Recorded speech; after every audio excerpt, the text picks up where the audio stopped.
अस्सलामुअलैकुम, good morning, सुबह बखैर। Welcome, how are you doing? भाई मेरी बात सुने, हमारे बचपन में तो ये सब कुछ नहीं होता था कि बस हल्की सी बारिश हुई, मतलब ज्यादा भी अगर बारिश हो गई, we had to go to school be rain और सनशाइन। तो क्या मतलब स्कूल बंद हो गए? हाँ, मतलब बहुत से स्कूल कराची में पर्टिकुलरली बारिश ही हुई है यार, क्या हो गया और यार? अच्छी बारिश है लेकिन को बहुत तबाही टाइप बारिश नहीं है कि स्कूल बंद हो जाए। वैसे कल मैंने बड़ी एक इंटरेस्टिंग फॉरवर्ड हो रहे होते हैं कभी कभार, ज़रा फ़नी भी लगते हैं, तो उसमें मैंने बड़ी एक इंटरेस्टिंग चीज़ देखी जिसमें लिखा होता तालीमी इदारे क़यामत तक बंद रखने का ऐलान। क्योंकि हमारे यहाँ कुछ हो जाए सबसे पहले जी तालीमी इदारे जो है उनको बंद कर दिया जाए तो बारिश हो रही है। हो पता क्या रहा है कि हमारे यहाँ हमारे बच्चों के जो स्कूल में ऑल्टरनेट सैटरडेज अब उन्होंने ऑन करना शुरू कर दिए हैं, because there are so many holidays. अभी मुतअद्दिद छुट्टियाँ अभी ही हुई हैं, सो अभी आज फिर छुट्टी हो गई है, सो आई डोंट नो इसका क्या ऑल्टरनेट होगा। अच्छा अब्दुल्ला, एक सेकंड, मुझे डिस्क्लेमर देना है क्योंकि एकदम से मुझे ख्याल आया कि आजकल लोग ज़रा सीरियस हो जाते हैं। ये जो मैंने बात की है ना तालीमी इदारे क़यामत तक बंद and all that, this is a joke. तो ये कोई असल न्यूज़ नहीं मैं आपको दे रही, मैं वैसे आपको बता रही हूँ, आयरनी हम इस पे बात कर रहे हैं। क्योंकि होता पता क्या है, फिर ये इस सारे क्लिप में से एक लाइन निकालेंगे, कट करेंगे और उसको टिकटॉक और हर जगह लगा देंगे विदाउट एनी कॉन्टेक्स्ट। या but having said that, you watch us for years now, हम मजाक भी करते ही रहते हैं ऐसे। Anyway, coming back to the बारिश, और हुआ क्यों है ये स्कूल जहां जहां बंद हैं, हुए क्यों हैं? मुल्क में मानसून के नए और ताकतवर स्पेल ने एंट्री दे दी है। मानसून बारिशों का नया स्पेल कराची समेत सिंध में दाखिल हो गया है और कराची के मुख्तलिफ इलाकों Gulshan Memar, defence, Tariq road, PCHS और चुंदरीगढ़ रोड, एयरपोर्ट अतराफ के इलाकों में मूसलाधार बारिश। एक्चुअली हर जगह ही बारिश हुई है, जिसका सिलसिला जो है वो बाय द वे आज जो है वो भी चलेगा। वक्फे वक्फे से कह रहे हैं कि बारिश होती रहेगी। कराची समेत सिंध भर में 31 अगस्त तक मूसलाधार बारिशों का इम्कान भी है और नशेबी इलाके ज़ेर आब आने का खदशा तो हमेशा ही रहता है हमारे यहाँ, और इसी तरह शहरी इलाकों में फ्लडिंग के खदशात भी मौजूद हैं। महकमा मौसमियात के मुताबिक वस्ती भारत पर मौजूद ताकतवर हवा का कम दबाव मज़ीद शिद्दत इख्तियार कर चुका है और आपको पता है फिर जब ये होता है तो फिर आगे एक रेन स्पेल जो है वो बनता है और ये सिस्टम आज मशरक़ी सिंध में दाखिल होने का इम्कान है, जो गरज चमक के साथ तेज़ बारिशों का सबब बन सकता है। अच्छा, कल फिनोमेना ये था कि जब बारिश स्टार्ट हुई है, ये मेरी आंखों देखा हाल है, तो बारिश हो रही थी, कुछ खास इतनी नहीं थी बट अच्छी बारिश हो रही थी, लेकिन बिजली जो कड़क रही थी दैट वाज लाइक कांस्टेंट। वो गरज चमक की जो हम बात कर रहे हैं वो रुक ही नहीं रही थी। I made a few videos on my phone as well. Thunderstorm की सूरत हाल थी और आंधी भी बहुत तेज थी, हवा बहुत तेज हवा थी, यस हवा भी बहुत तेज थी, और लाइटनिंग इतनी, हमें यहाँ तो कमी होती है लेकिन बहुत ज़्यादा लाइटनिंग हो रही थी, लाइक नॉन स्टॉप। 31 अगस्त तक बहुत ज़्यादा बारिश हो सकती है, गरज चमक के साथ हो सकती है, वक्फे वक्फे से हो सकती है। नए स्पेल से कराची में 150 से 200 मिलीमीटर, नवाबशाह में 250 से 300 मिलीमीटर, जबकि बदीन, टंडो, मोहम्मद खान, थरपारकर और उमरकोट में 500 मिलीमीटर बारिश मुतवक्के है। आई होप ऐसा ना हो क्योंकि दैट इज टू मच। सरदार सरफराज साहब हमारे साथ मौजूद हैं, चीफ मेट्रोलॉजिस्ट। हम ज़रा मालूम करते हैं कि यहाँ जो स्पेल आया है, क्या ये रात वाली बारिश के बाद कुछ सिलसिला कम होगा, थमेगा, या अभी आज भी एक्सपेक्ट करना है? और वैसे भी सरदार साहब इस बात से ही शुरू कर दें कि क्या जो कल रात से सिलसिला स्टार्ट हुआ है, this was expected? This was expected सरदार साहब ने हमारे ही प्रोग्राम में कितनी दफ़ा कहा था कि ये ज़रा ताकतवर स्पेल है जो आ रहा है। जी बहुत शुक्रिया, बिल्कुल एक्सपेक्टेड था जी। ये था कि थोड़ा लेट नाइट 26 की रात यानी लेट नाइट शुरू होगी कराची में आफ्टर मिडनाइट, लेकिन थोड़ा सा पहले हो गई, वो मेरे ख्याल में 10 बजे हो गई थी रात जी। तो एनीवे आप आज सुबह भी शावर्स हुए हैं और इसी तरह से ये अब चलता रहेगा 3-4 दिन आगे सिलसिला। 31 अगस्त तक तो डेफिनेटली है, गैप्स के साथ है, मुसलसल नहीं है, लेकिन ये कि आगे इससे और हैवी स्पेल भी आने हैं इसी स्पेल के नतीजे में, मतलब इसका जो हैवियर पार्ट है वो अभी बाकी है, इसलिए कि अभी तक कराची या हमारे सिंध के ईस्ट पर मौजूद है ये जो डीप डिप्रेशन है। तो ये मूव करता हुआ आगे जब गुजरात और इंडियन जो रन ऑफ कच्छ है और फिर अरेबियन सी यानी कराची के साउथ में और साउथ वेस्ट में जब लो प्रेशर एरिया अमूमन पहुंचता है तो यहाँ फिर उस वक्त ज़्यादा हैवियर स्पेल होता है।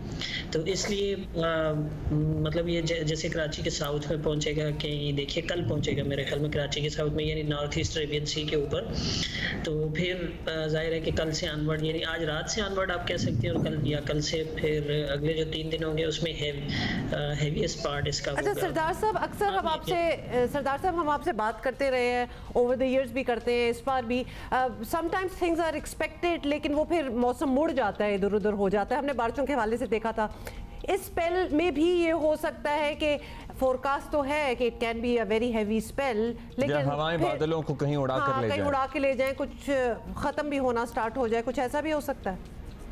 देखिए असल में फ़र्क होता है सिस्टम की, यानी उसका पूरा जो वॉल्यूम होता है या उसका जो जितना हुज्जम होता है, जितना बड़ा सिस्टम होता है ना, अगर तो मतलब स्लाइड सा इस तरह से शैलो सा सिस्टम हो तो फिर तो इम्कान ज़्यादा होता है कि बादल इधर उधर हवाएं उड़ा के ले जाए। लेकिन इतना कम्पैक्ट सिस्टम, इतना डेंस और जैसे कहते हैं बड़े वॉल्यूम का सिस्टम जो होता है ना, उसमें फिर चांसेस कम होते हैं कि वो ज़्यादा डाइवर्शन हो जाए। फिर भी जाते जाते यानी ये डेफिनेटली अच्छी खासी तेज़ मूसलाधार बारिशें सदर्न डिस्ट्रिक्ट में। अच्छा, दरख्त भी कई गिरे हैं, कुछ नोट किया गया कि कितनी रफ्तार से हवाएं चली हैं कल रात वाली आंधी बारिश में ही, और कितनी बारिश मैक्सिमम रिकॉर्ड की गई है अब तक किसी भी इलाके में कराची गिरदोनवा में? देखिए कराची में जो अभी सुबह का मैं अपडेट डेटा नहीं देख सका, लेकिन ज़ाहिर है 8 बजे के बाद ये हुई है जो मतलब उसकी जो आएगी इंफॉर्मेशन। लेकिन रात तक वो गुलशन हदीद में सबसे ज़्यादा हुई थी 42 मिलीमीटर कल का जो स्पेल था शाम में, उधर तो कल दिन में ही हो गई थी और फिर शाम की मिलाकर 42 मिलीमीटर हुई थी। तो इस तरह से फिर नाज़िमाबाद में 26 और कहीं 25 कहीं इस तरह की थी। ये गुज़श्ता रात की फिगर्स हैं, और आज सुबह की फिगर्स उसमें ऐड करेंगे तो डेफिनेटली वो बड़ी बलूचिस्तान और क्वेटा और गिरदोनवा की बात करें। ये भी हम पूछ लेते हैं। और एक और चीज़ सरदार साहब, ये आप कह रहे हैं 31 अगस्त तक ये चलेगा, इस स्पेल की बात कर रहे हैं, और अभी आपका शायद मैं अगर सही समझी हूँ तो अभी उस तरह ये पीक नहीं किया, पीक अभी अगले 4 दिनों में करना है, इज दैट राइट? जी बिल्कुल ऐसे ही है। 28 से अनवर्ड जो है ना, इसमें ज़्यादा पीक आएगी, ख़ासकर कराची और जो ठट्ठा सुजावल और बदीन ये जो इलाके हैं ना, इसमें मतलब ये कि आज रात से हो सकता है या कल से हो सकता है। 28 से लेकर 30 तक ये जो 3 दिन होंगे इसमें ज़्यादा हैवियर पार्ट हो गया इसका स्पेल का। आप आंधी के लिए पूछ रहे थे, जी हाँ, गुज़श्ता रात बहुत बड़ी तेज़ आंधी चली थी। कोई फिगर सरदार साहब दे सकते हैं कितना मिलीमीटर होगा? क्योंकि हम ऑब्वियसली एक चाहते हैं कि हम प्रिपेयर्ड भी हो, वार्न्ड भी हो।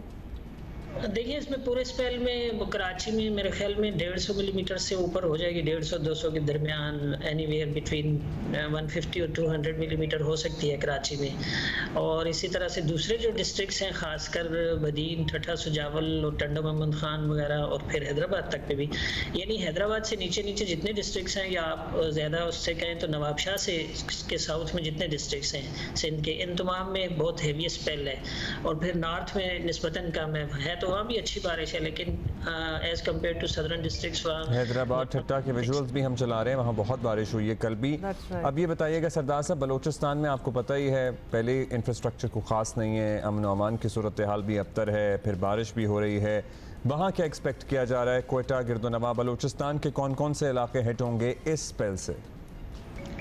देखिए कोयटा में तो खैर इतना बहुत हैवी स्पेल नहीं, लेकिन कोयटा के ईस्ट में यानी आपका सिब्बी हो गया, कोलू, बार खान, और उस तरफ ऊपर जो है ना जाफराबाद, नसीराबाद, और फिर जोग, चमन, यानी वो इलाके जो साउथ पंजाब के साथ लगते हैं, और नॉर्थ ईस्ट बलूचिस्तान के जो एरियाज़ हैं, और इसी तरह से ईस्ट बलूचिस्तान, ये तमाम जो पट्टी है ना, नॉर्थ ईस्ट से लेकर नीचे ईस्ट तक, बिल्कुल नीचे खुशदार और लसबेरा डिस्ट्रिक्ट तक और हब डिस्ट्रिक्ट तक, ये तमाम इस एरिया में ज़ाहिर है कि मानसून हवाएं सर्कुलेट करती हुई वहाँ भी अच्छा खासा मॉइस्चर सप्लाई होगा, तो वहाँ हैवी मतलब हैवी रेंज है वहाँ पर। जाहिर है कि वहाँ थोड़ी सी भी हैवी यानी 50-60 मिलीमीटर बारिश भी अगर पहाड़ों पर मुसलसल पड़ जाए तो आपको पता है कि फ्लैश फ्लडिंग की सूरत में फिर वो हो जाती है, लैंडस्लाइडिंग भी हो जाती है। सरदार साहब, वज़ीर आला सिंध ने सीएम हाउस में एक इमरजेंसी रेन सेल भी कायम किया हुआ है, मीटिंग जो की थी उसमें आप भी मौजूद थे, आपने बता दिया, वार्न कर दिया, मतलब तैयारी हम एक्सपेक्ट करें कि आपकी हिदायत या आपकी प्रेडिक्शन के मुताबिक ठीक हो गई होगी? देखिए ये तो अभी टेस्ट होना बाकी है कि कितना उस पर वो होता है, लेकिन यस कल मीटिंग थी और उसमें इत्तेफाक से मैं भी था, तो यही जो फिगर्स मैं आपको बता रहा हूँ इसी तरह की फिगर्स उनको भी बताई थी कि एक्सपेक्टेड ये है। अब देखिए ये तो कुदरती चीज़ होती है, हो सकता है कुछ प्लस माइनस इसमें अमाउंट्स में हो जाएं, लेकिन ये कि सिस्टम चूँकि काफ़ी डीप सिस्टम है और अच्छा खासा मतलब अच्छे खासे दिनों तक एक तरह से इधर ही हमारे एरिया के ऊपर ही या इसके गिरदनवा में ही प्रिवेल करेगा, तो इसलिए इसको रूल आउट नहीं कर सकते कि इतनी हेवी बारिश हो जाए बेशतर जगहों पर। अच्छा सरदार साहब, अब जरा let's go to the rest of the country, because हमने कंसंट्रेशन एक्चुअली अभी ज़्यादा सिंध तक इसलिए रखी है बिकॉज खुल के बारिश अभी उस तरह हुई नहीं थी और अब हो रही है। We need to be prepared, क्योंकि हम हमेशा थोड़े से इल प्रिपेयर्ड भी रहे हैं इन द पास्ट। अब आप हम लाहौर के भी कुछ विजुअल्स दिखा रहे हैं, वहाँ तो कोई तबाही किस्म की बारिशें भी हो रही हैं। पंजाब का भी बता दें हमें, क्या फोरकास्ट है? देखिए लाहौर और गिरदनवा में अभी तो खैर ये स्पेल जो है ना, ये फैलते फैलते असल में पूरा जब ये वही हमारे एंड सदरन सिंध के साउथ में जब ये आएगा ना, तो फिर अरेबियन सी से भी मॉइस्चर इसको सप्लाई होना शुरू हो जाएगा। फिर ये सारी हवाएं ऊपर तक, यानी आपके सेंट्रल पंजाब बल्कि नॉर्थ पंजाब तक, इस्लामाबाद में भी अगले दिनों में इस्लामाबाद, रावलपिंडी और लाहौर में भी तेज़ स्पेल मुतवक्की है। लाहौर में तो आज शाम को आप कह सकते हैं कि अच्छी तेज़ बारिश मुतवक्की है और फिर कल सुबह भी। तो ये almost 80 to 90% of the country जो है ना इस मानसून हवाओं की कवर उसमें उसकी ग्रिप में आएगा। और मतलब थ्रू आउट द कंट्री बिल्कुल जो वेस्टर्न डिस्ट्रिक्ट्स हैं बलूचिस्तान के ऊपर के, जैसे चावी और नोशकी वगैरह, वहाँ पर हो सकता है ना हो या बहुत कम हो। अदरवाइज 90% ऑफ द कंट्री पे ग्रिप करेंगी ये हवाएं और तेज़ स्पेल, तेज़ बारिश मतलब कि इवन जो जीबी और कश्मीर में अभी तक बहुत हैवी स्पेल नहीं हुआ है, यानी वो दो जगह ऐसी हैं कि जिनकी अभी तक मानसून की जो एवरेज है वो माइनस में जा रही है, लेकिन इस स्पेल के नतीजे में आगे चलकर जीबी में भी अच्छी तेज़ बारिशें हैं और इसी तरह से कश्मीर तक तमामी इलाकों में, पूरे ही मुल्क को अल्टीमेटली इस पहले अपनी लपेट में लेगा। एक और ख्याल आया सरदार साहब, हमने जब शो का आगाज़ किया तो हम जरा बच्चों के स्कूलों की छुट्टियों की बात कर रहे थे कि थोड़ी सी बारिश होती है तो फिर कह दिया जाता है कि जी आप छुट्टी कर लें। आज भी कुछ स्कूलों में ऐसा ही हुआ है, लेकिन अभी आप बता रहे हैं कि पीक जो है वो आना है। हम अगर सिंध की, कराची की ही चलें बात कर लें, कल परसों भी घर ही रहेंगे मुझे तो लग रहा है। तो इसलिए हम पूछ रहे हैं कि मीटिंग जो सीएम साहब के साथ हुई थी उनमें कोई ऐसी भी बात हुई थी कि स्कूल दफ्तर वगैरह इस तरह बंद किए जाएं इन दिनों में जब ये पीक हो जाएंगी बारिशें? नहीं, स्कूलों के वाले से कोई बात नहीं हुई, बस इतनी बात हुई थी कि कहाँ कितनी बारिश एक्सपेक्टेड है। और फिर जाहिर है कि तमाम कमिश्नर्स को उन्होंने ऑनलाइन लिया होता है, पूरे 5 डिवीजन्स के सिंध के जो कमिश्नर्स हैं, तो उनसे एक तरह से तैयारियों व्यारियों के हवाले से बात हुई, तो स्कूलों के हवाले से बात नहीं हुई। बहुत शुक्रिया जी आपका।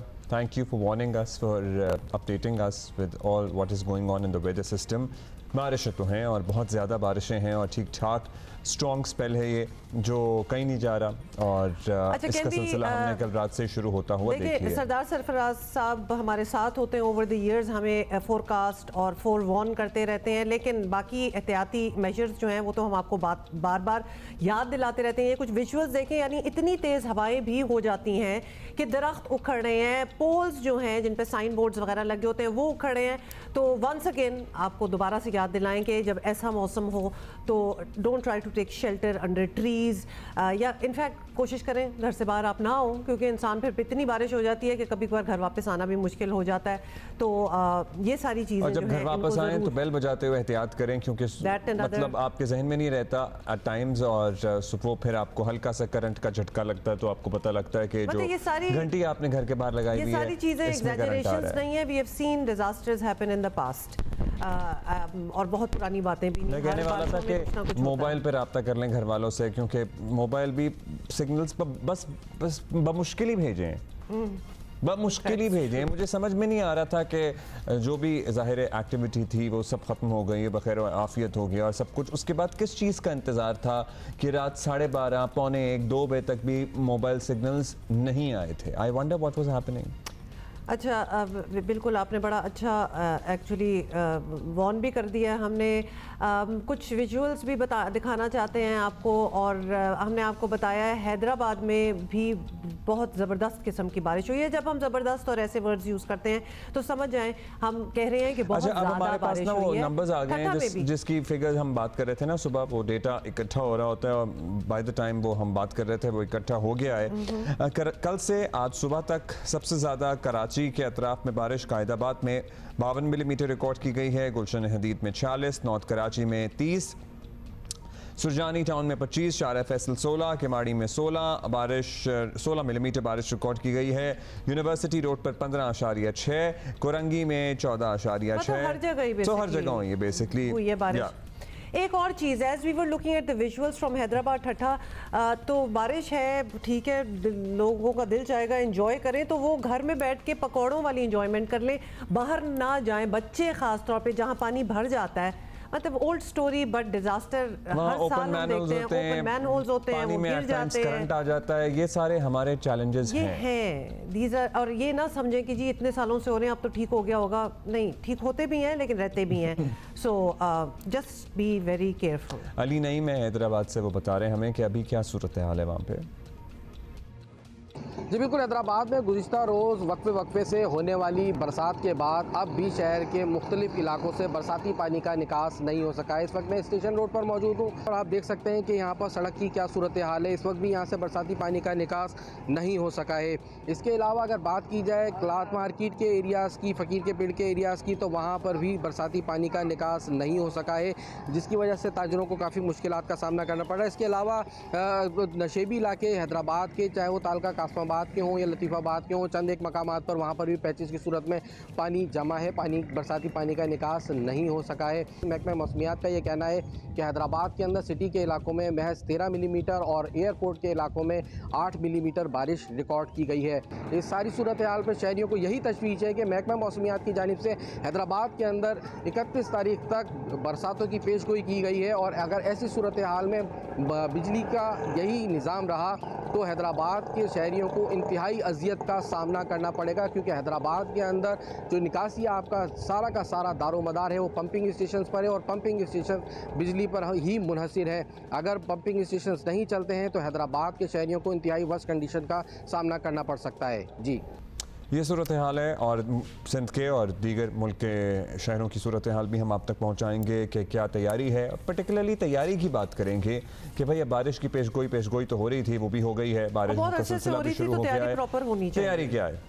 क्या अच्छा, बारिशों के बाद ना वैसे थर का जो हमारा सिलसिला है ना इलाके का, वो भी देखने के लायक इट बिकम्स ग्रीन, मतलब वो एकदम से ग्रीन हो जाता है और बिल्कुल totally opposite to what it actually is. लेकिन ज़ाहिर है चैलेंजेस भी हैं, और क्या चैलेंजेस हैं और क्या सूरत हाल है बारिश के बाद, ये हमें बता रहे हैं थर से हमारे साथी अब्दुल गनी। जी बिल्कुल, सहराए थर के तमाम इलाकों में एक साथ मानसून की ज़बरदस्त मूसलाधार बारिश हुई है। थर के इलाकों मिट्टी, इस्लामकोट, नगर पार्कर, छाछरो, डायली और गिरदो नवा में इस वक्त भी वक्फे से हल्की हल्की बारिश का सिलसिला जारी है, जिससे मौसम इंतहाई खुशगवार हो गया है। थर में यह बारिशें अबरे रहमत बनकर बरसी हैं। सबसे ज़्यादा बारिश 120 मिलीमीटर बारिश नगर पार्कर शहर और मज़ाफ़ाती इलाकों में रिकॉर्ड की गई है।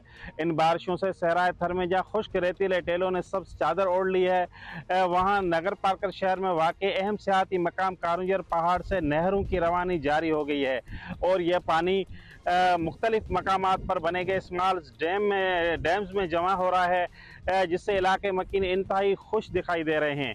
थरी किसानों का कहना है कि ये बारिशें नामियाती फसलों के लिए इंतहाई फ़ायदेमंद साबित हो रही हैं और इस वक्त थर के सैकड़ों देहातों में लाखों एकड़ पर जो ज़राई ज़मीनें हैं वो काश्त की जा चुकी हैं, जिसमें मकामी फसलें काश्त की गई हैं।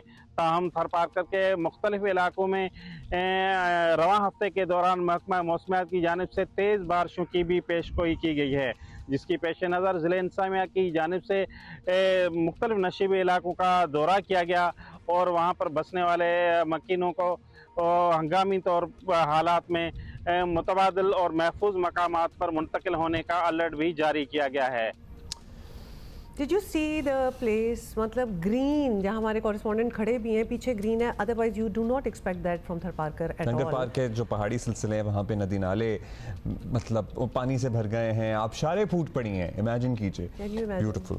थर में फिर आपको पता है जब मौसम सुहाना होता है तो फिर मोर मोर जो नेचुरली हैबिटेट में यहाँ रहते हैं। ये देखें, दोबारा हम एक दफ़ा दिखा रहे हैं बिकॉज आंखें ठंडी सी हो गई हैं ये देख के, और वहाँ के लोगों के लिए कितनी रिलीफ और मतलब और भी इलाके होते हैं, बारिशें होती हैं, अच्छे ही लगते हैं, लेकिन जो थर की खूबसूरती, थर और थर पारकर का जब आप सोचते हैं तो आप ग्रीनरी तो नहीं सोचते ना। वैसे तो अब अगर जब इन मौसमों में ग्रीन होता है तो वो बिल्कुल एकदम फूट पड़ती है greenery, and it looks quite stunning. वैसे बड़ी खूबसूरत किसी ने इन्होंने बनाई हुई है, वीडियो बहुत अच्छी बनाई गई है।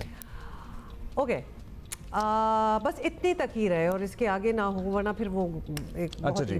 कराची के इलाके सदर से मिलने वाली कम उम्र बच्ची की बोरी बंद लाश की शनाख्त हो गई है। जी हाँ, पोस्टमार्टम रिपोर्ट में कितना मुश्किल है। 11 से 12 साल ये बच्ची है, इसके साथ रेप ज़्यादती की तस्दीक हुई है। इस खबर ने शहरियों में खौफ व हिरास पैदा कर दिया है। सोशल मीडिया पर भी वाक़े पर गम गुस्से का इजहार किया जा रहा है। पुलिस के मुताबिक जो वक़्वा से फोरेंसिक शवाहिद इकट्ठे कर लिए गए हैं। वाक़े का मुकदमा थाना सदर में बच्ची की वालिदा की मुद्दत में दर्ज किया गया है और वालिदा का कहना है कि उन्हें सुबह 6 बजे बेटी की लाश मिली। मुकदमे में कत्ल और ज़्यादती की दफ़ात शामिल की गई हैं। पुलिस का कहना है कि बच्ची को किसी और जगह पर कत्ल करके लाश कचरा कुंडी में फेंकी गई, मतलब लाइक डिस्पोजेबल, क्या अब इसको फेंक दो। वज़ीर आला सिंध सैयद मुराद अली शाह, गवर्नर सिंध कामरान तिजोरी ने नोटिस लेते हुए एडिशनल IG सिंध को वाक़े की मुकम्मल तहकीकात की हिदायत भी की है और साथ ही इस अज़म का, मैं कहना तो जा रही हूँ कि इस अज़म का इजहार भी किया कि ज़िम्मेदारों को कानून के कटेरे में लाना है, ऑब्वियसली जाने नहीं देंगे and all that, but every other day we get such news from all parts of the country. मैं ऑनेस्टली एक बात बताऊँ, मैं सिर्फ कराची को क्यों कहूँ, हर जगह से हमें the more we talk about it the more such cases come in front. और and this is to bring to your attention, जो पुलिस डिपार्टमेंट है ना कराची का और सिंध का, वो बहुत मुश्किल में है बिकॉज इस शहर में कोई भी केस आपने ट्रेस करना हो, this city does not have a safe city project. So camera से पूरा शहर कवर्ड नहीं है और ट्रेजिकली ज़राए से हमें यह भी पता लग रहा है विदाउट डिस्क्लोजिंग एनीबडीज नेम कि जो कैमराज मुख्तलिफ इलाकों में लगे हुए थे उनमें से भी या तो ख़राब हैं, जो एक कमांड एंड कंट्रोल सेंटर बनाया हुआ था, जो DHA में कैमरे लगाए गए थे उनमें से बहुत सौ की तारें काट दी गई हैं रेनोवेशन के चक्कर में, क्योंकि लगे हुए हैं फैंसी, उसमें लगे हुए हैं, चल नहीं रहे, तारें कट गई हैं कि वो जी कभी जब अंडरग्राउंड करेंगे तो चालू करेंगे। सो कुछ ने हाथ खड़े कर लिए हैं कि हम ये कंट्रोल सिस्टम संभाल नहीं सकते। So it is a madness, such bad quality कि वो जब कुछ पकड़ भी लेते हैं तो उसमें कुछ शनाख्त नहीं की जा सकती कि कौन था। कहने का मतलब ये वॉर फुटिंग पे, प्रायोरिटी बेसिस पे सेफ सिटी होनी चाहिए, बिकॉज अगर क्राइम को कंट्रोल करना है, ये इस किस्म का भी और भी हजार चीजें जो हो रही होती हैं, सेफ सिटी ट्रेस नहीं होते ना अदरवाइज। दिस इज मतलब ये लॉजिक तो सिंपल है, तो सबको पता ही होगा। जीशान शाह हमारे साथ मौजूद हैं। जीशान बताइएगा क्या पता लग सका है? एनीश जाहिर है अब जो हम तक इत्तलात हैं, तो आप बताइए कि बच्ची कहाँ थी, ये ब्रिज के नीचे रहती थी। अपनी खबर में बताया माँ को जी सुबह 6 बजे पता चला, तो माँ किधर थी, फैमिली किधर थी, क्योंकि कुछ खबरें हमारी तरफ भी आई हैं, लेकिन आप जरा तफसील इसकी शेयर करें पहले। जी अब्दुल्ला, देखें ये जो बच्ची है जिसका ताल्लुक हिंदू कम्युनिटी से है, 12 साल गंगा, ये इसका ये वाक़या पेश आया इब्तदाई तौर पे सदर लकी स्टार के करीब से एक बोरी मिली थी, बोरी में से बच्ची की लाश मिली थी। जब इस बच्ची की पोस्टमार्टम हुआ तो उससे इसके साथ ज्यादती की तस्दीक हुई। इसके अहले खाना ढूंढते हुए पहले फ्रेर थाने की जानिब गए और उसके बाद में फिर वो सदर थाने आए। ये फैमिली जो कैंट स्टेशन के करीब आके नीली ब्रिज है उसके नीचे ये रिहाइश पजीर है। जो वालिदा ने पुलिस को बयान दिया है उसके मुताबिक उनकी जो 12 साल बेटी से तो छोटी बेटी है, ये अपने किसी रिश्तेदारों के हमरा डॉक्टर के पास गई थी। तहम उसके बाद में, क्योंकि ये गदागर फैमिली है, ज्यादा इनका कुछ बच्चों के लिए इतना ज्यादा केयरफुल नजर नहीं आते बहुत ज्यादा, तो जब वो वापस से जो बच्ची नहीं थी, जिसके बाद में ढूंढने का अमल शुरू किया गया और उसके बाद में क्योंकि उनका जो इलाके का थाना वो थाना फ्रेर लगता है, वहां पे जाके मालूमात करने की कोशिश की। थक हार के जब सारे रिश्तेदारों ने देख लिए तो फिर फ्रेर थाने वालों ने बोला कि सदर थाने की हदूद से एक बच्ची की लाश मिली है तो उसको चेक कर ले, जिसके बाद में बच्ची की तस्दीक हुई है। फिलहाल बच्ची के जो अहले खाना है उनको जो बच्ची की लाश थी जो कि छिपासल खाने मुंतकिल की गई थी वो लेके वो सखर मुंतकिल हो गई, क्योंकि सखर बेस्ड फैमिली थी। उसकी जो तदफीन या आखिरी रसूमात है वो उनका जो घर वालों का कहना है कि वो सदर में वो सखर में अदा की जाएंगी। ताहम दूसरी जानिब पुलिस की जानिब से इसके ऊपर कार्रवाई की गई है। बच्ची के तकरीबन 7 रिश्तेदारों को जो है अरेस्ट किया गया है और इस वक्त उनके तमाम तर ब्लड सैंपल्स और नमूने जो है वो डीएनए के लिए भेजे गए हैं। पुलिस हुकाम का कहना है क्योंकि इस किस्म के वाकयात में जैसा कि बताया था कि वो डॉक्टर के पास गई थी, रिश्तेदारों के हमरा गई थी, तो उमूमी तौर पे ऐसे वाकयात में कोई अहल घर वाले ही या खानदान वाले ही मुलविस पाए जाते हैं। नहीं तो ये जो इसके खानदान वाले हैं ये भी पूरा एक गैंग है गदागरों का जो किसी ब्रिज के नीचे सड़क के किनारे रहता है, ये जरा एक्सप्लेन कर दें। या बच्ची और इसकी माँ रह रहे थे और मतलब बाकी स्ट्रेंजर्स थे। हम समझने की कोशिश कर रहे हैं, जब वो बच्ची को अकेले छोड़ के गई होगी तो कितना अकेले छोड़ गई, कोई भी इर्द गिर्द नहीं था उसकी, कोई जान पहचान के लोग। रिश्तेदारों के साथ ये गदागरों का एक टोला है जो यहाँ रहता है। नहीं, ये पूरा का पूरा फैमिली का ये गदागरों का टोला है जो ब्रिज के नीचे रहता है और इनके बच्चे, और जैसा कि मैंने पहले भी कहा कि इनके यहाँ के यूजुअली के बच्चे कहाँ गए हैं ये इनमें बहुत कम देखने में आता है।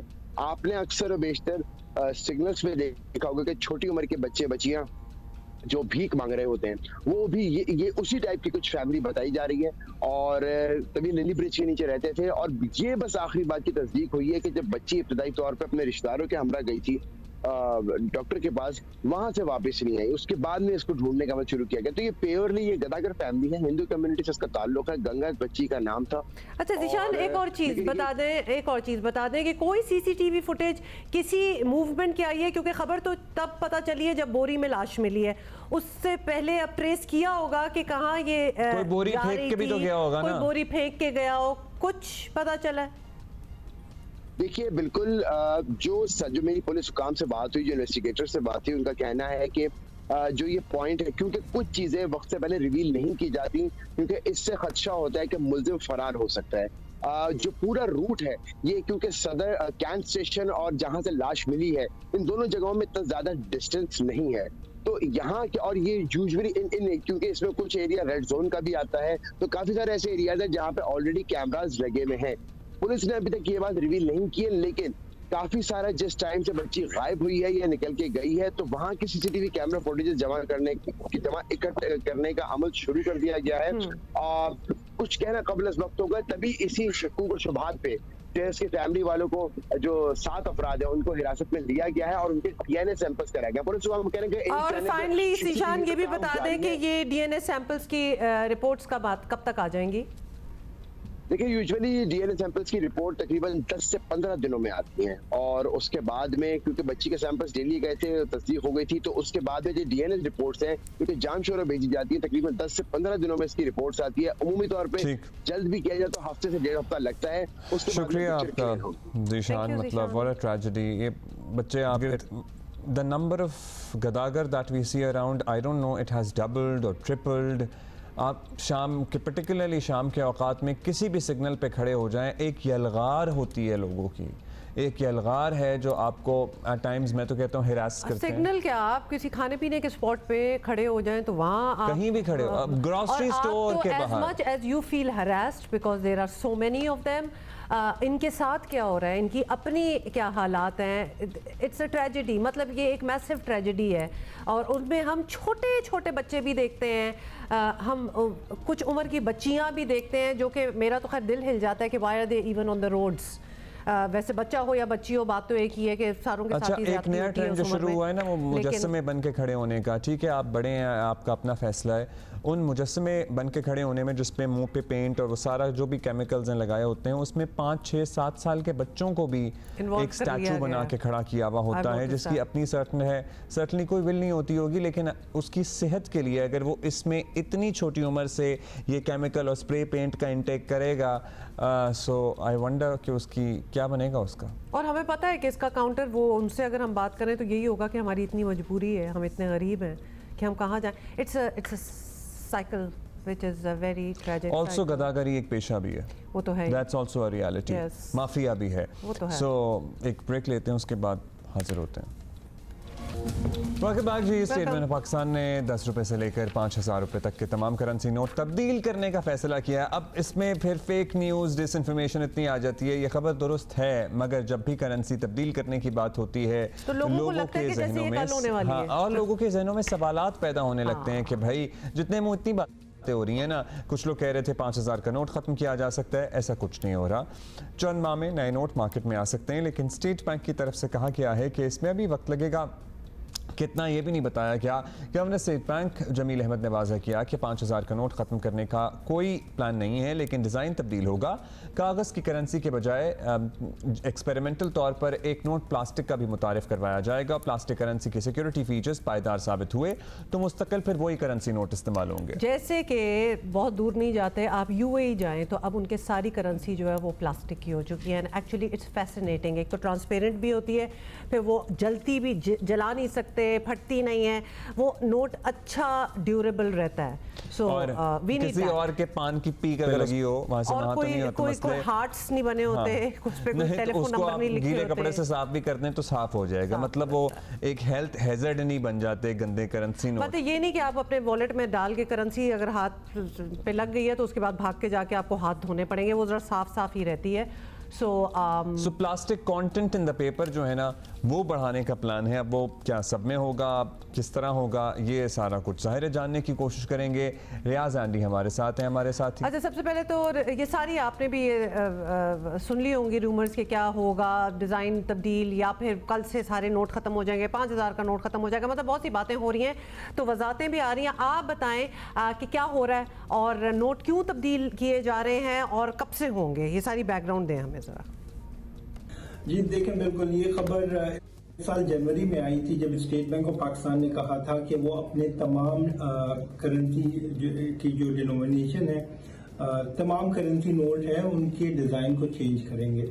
एंड इनफैक्ट उन्होंने एक कंपटीशन भी करवाया था। 11 मार्च तक उन्होंने डिज़ाइन तलब किए थे, हर करेंसी नोट के 3-3 डिज़ाइन देने थे। एंड यस, ये सिलसिला इस साल जनवरी से जारी है, तो तकरीबन 8 महीने हो गए। इससे पहले ये खबर 8 महीने पहले आई थी। क्यों कर रहे हैं, तो ये बड़ा नॉर्म है दुनिया का कि 15-20 सालों के अंदर आप अपने करेंसी डिज़ाइन को चेंज करते हैं, वो जालसाजी भी रोकती है। एंड उसकी वजह से फिर ये होता है कि आप सिक्योरिटी फीचर्स को भी बहुत अच्छा कर देते हैं। दुनिया के अंदर नए ट्रेंड आ जाते हैं, उसको भी इम्बेड करते हैं। यहाँ भी हम सुन रहे हैं कि एक पॉलीमर जो प्लास्टिक है वो नोट भी इसके अंदर शायद एक इंट्रोड्यूस करने जा रहे हैं। तो ये सारी चीज़ें दुनिया के साथ तो बहरहाल चल रहे हैं, तो ये उसी का एक सिलसिला है, तसलसल है जो हम देख रहे हैं। अच्छा, अब एक तजवीज़ कई साल से ज़ेर गौर है और बार बार सामने आती रही है कि ब्लैक मनी के खात्मे के लिए 5,000 का नोट बंद किया जाए। भारत में ऐसा हुआ, हमने देखा, बड़ा करेंसी नोट उन्होंने ख़त्म कर दिया। अब ये बात क्या स्टेट बैंक के सामने भी रखी गई है? क्या कोई करने का इरादा है, ऐसा किया जा सकता है या ऐसा कुछ सीन ही नहीं है? 5,000 के नोट को ख़त्म करना, मैं सबसे पहले तो मैं आपको नंबर देता हूँ कुछ के 9 अगस्त तक जो मनी इन सर्कुलेशन है, जो ज़ेर गर्दिश नोट है, वो तकरीबन 9,166 अरब रुपए है और उसमें से बड़ा हिस्सा जो है वो 5,000 के नोट का है। मोहसिन अजीज साहब का ख्याल है कि अगर 5,000 का नोट ख़त्म कर दिया जाए तो उसकी वजह से रिश्वत ख़त्म हो जाएगी। लेट्स सी स्टेट बैंक के गवर्नर इस पे क्या कहते हैं। तो उन्होंने ये कहा है कि जो सासू डिनोमिनेशन की करेंसी है, उनके करेंसी नोटों के डिज़ाइन को चेंज होगा, तो उनकी तरफ से तो कोई इंडिकेशन नहीं है। अब ये क्यों है? अगर एक साहब ये समझ रहे हैं कि इसकी वजह से अगर करप्शन ख़त्म हो सकती है तो उसके ऊपर इत्तेफाक क्यों नहीं है? तो हमारी जो इकॉनमी है वो डेफिनेटली बहुत ज़्यादा बेस करती है कैश के ऊपर। बड़ी ईद की अगर मैं मिसाल दूँ आपको, तो जो जानवरों की खरीदारी है वो ज़्यादातर कैश पे होती है। इसी तरह गंदम की फसल आती है या कोई और बड़ी फसल है तो वो काम भी कैश के अंदर होता है। उसकी वजह ये है कि जो दूर दराज इलाके हैं वो उन लोगों के या तो बैंक अकाउंट नहीं है या फिर वहाँ पे बैंकिंग सर्विस अवेलेबल नहीं है। कुछ लोग जो है वो खुद बैंकिंग सिस्टम में नहीं आना चाहते। तो ये सारे रीजन है। तो स्टेट बैंक ऑफ पाकिस्तान जब भी ये फैसला करेगा तो उन्हें ये सारी चीज़ें कंसिडरेशन में लानी होगी। एंड गवर्नर साहब ने जो ये कह रहे हैं कि नए करेंसी नोट आने के बाद जो इस वक्त नोट चल रहे हैं वो भी साथ चलते रहेंगे और वो मरहलावार जो है वो ख़त्म होंगे, नए नोट छपते रहेंगे, पुराने सर्कुलेशन से आउट होते रहेंगे। तो ये एक प्रोसेस है, ये चलता रहेगा।